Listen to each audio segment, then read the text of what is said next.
Hi guys, welcome back to our channel. நம்ம சேனலுக்கு யாராச்சும் புதுசாக பார்த்துட்டு இருந்தீங்கன்னா மறக்காமல் சப்ஸ்கிரைப் பண்ணி பக்கத்தில் இருக்கிற பெல் ஐக்கானை கிளிக் பண்ணிக்கோங்க. அப்போ தான் நம்ம போடக்கூடிய வீடியோ உங்களுக்கு உடனடியாக நோட்டிஃபிகேஷன் வந்து சேரும். சரி வாங்க கைஸ், இந்த வீடியோக்குள்ளே போயிடலாம். இன்றைக்கி நம்ம பார்க்க போகிற கண்டென்ட் என்னென்னா, இப்போ நம்ம ஹியூமன்ஸ் வந்து பாஸ்ட்டை ப்ரெடிக்ட் பண்ணி பட் ஃப்யூச்சரில் நடக்காத விஷயங்களை பற்றி தான் பார்க்க போகிறோம். அதாவது புரிய பண்ணி சொல்லணுன்னா, இப்போ நம்ம 2020 இருக்கும்போது நம்ம 2025 வந்து எப்படி யோசிச்சிருப்போம்னா, ஒரு ஃப்ளையிங் கார்ஸ் இன்னும் எக்கச்சக்கமான விஷயம் எவால்வ் ஆகிருக்குன்னு நினச்சோம். ஆனால் அதில் சிலர் தான் நடந்துச்சு, பட் நிறையா நடக்கலை. அந்த மாதிரி சில நம்ம பாஸ்ட்டை ப்ரெடிக்ட் பண்ணி பட் ஃப்யூச்சரில் நடக்காத சில விஷயங்களை தான் இந்த வீடியோவில் பார்க்க போகிறோம். ஃபஸ்ட்டு நம்ம என்ன பார்க்க போகிறோம்னா, இப்போ வந்து டிரான்ஸ்போர்ட்டேஷன் ப்ரிடிக்ஷன்ஸ் பற்றி பார்ப்போம். விஷயம் வந்து ஃப்ளையிங் கார்ஸ், ஹோவர் போட்ஸ்லாம் 2015 வரும்னு நம்பிட்டு இருக்காங்க, பட் அது இன்னும் வரல. என்ன பார்க்க போனால் ஸ்பேஸ் ப்ரிடிக்ஷனில் நம்ம என்ன பண்ணோம்னா, நம்ம எல்லாத்துக்கும் தெரிஞ்ச மாதிரி நம்ம மூன் அண்ட் மார்ஸில் வந்து நம்ம வந்து மனுஷங்க வந்து குடிபெயர்வாங்கன்னாங்க. ஆனால் இது இப்போ வரைக்கும் நடக்கல. ஆனால் கூடிய சீக்கிரத்தில் நடந்துடும் நம்புகிறோம். அது இல்லாமல் நம்ம இப்போ இந்த ஜெட் பேக்ஸ்லாம் வந்து மனுஷங்க யூஸ் பண்ணுவாங்கன்னு நம்பினாங்க.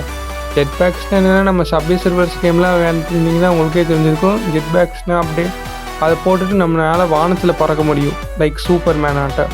என்னென்னலாம் ப்ரிடிக்ஷன் பண்ணாங்கன்னா, ஏஐ வந்து ரொம்பவே நம்ம டேக் ஓவர் பண்ணிவிடும் எல்லாத்தையும் இருந்தாங்க. ஆனால் இந்த ஃபேக்டில் வேணால் வந்து ஒரு 40% வந்து நம்மளோட அந்த ப்ரிடிக்ஷனுக்கு ஏற்ற மாதிரி நடந்துச்சு. இன்னும் நிறையானா ஏஐ வேணாலும் செய்ய முடியல. பட் இந்த ப்ரிடிக்ஷன் நடக்கிறதுக்கு எக்கச்சக்கமான வாய்ப்பு இருக்குது.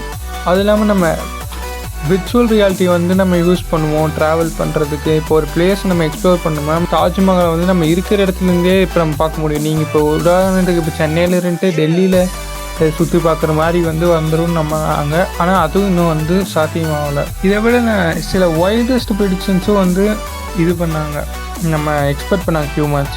அதாவது சயின்டிஸ்ட்னால் வந்து வெதரை வந்து கண்ட்ரோல் பண்ண முடியும்னாங்க. அப்புறம் 2020 வந்து மனுஷங்களுக்கு எந்த வேலையுமே இருக்காதுன்னு இது பண்ணாங்க. ஆனால் இது ரெண்டுமே நடக்கவே நடக்காது. அதை கண்ட்ரோல் பண்ணுறது வந்து ரொம்பவே இப்போ வரைக்கும் சாத்தியமே இல்லாது. நான் ஆனால் மனுஷங்களுக்கு வேலை இல்லாமல் போகிற இந்த இன்ஃப்ளேஷன் காலம் வந்து வெகு தூரம் இல்லை.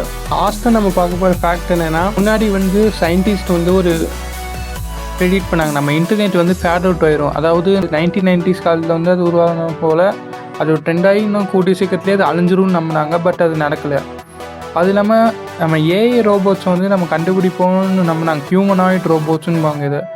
அதாவது மனுஷங்க போலவே திங்க் பண்ணி அந்த ரோபோட்ஸ் தன்னைத்தானே இயக்கிக்கிற மாதிரி. பட் இன்னும் அது வந்து நம்மளால் எக்ஸிக்யூட் பண்ண முடியல. சரி கைஸ், நம்ம பார்த்ததுலேயே வந்து எது வந்து நடந்திருந்தால் நல்லாயிருக்கும்னு நினைக்கிறீங்க நீங்கள் மறக்காமல் கமெண்ட் பண்ணுங்கள். போகிறதுக்கு முன்னாடி நம்ம வீடியோக்கு யாரோ லைக் பண்ணிடுங்க. மறக்காமல் சேனலை சப்ஸ்கிரைப் பண்ணி பக்கத்தில் இருக்கிற பெல் ஐக்கானை கிளிக் பண்ணிக்கோங்க. தேங்க்யூ ஃபார் வாட்சிங் த வீடியோஸ். பாய்.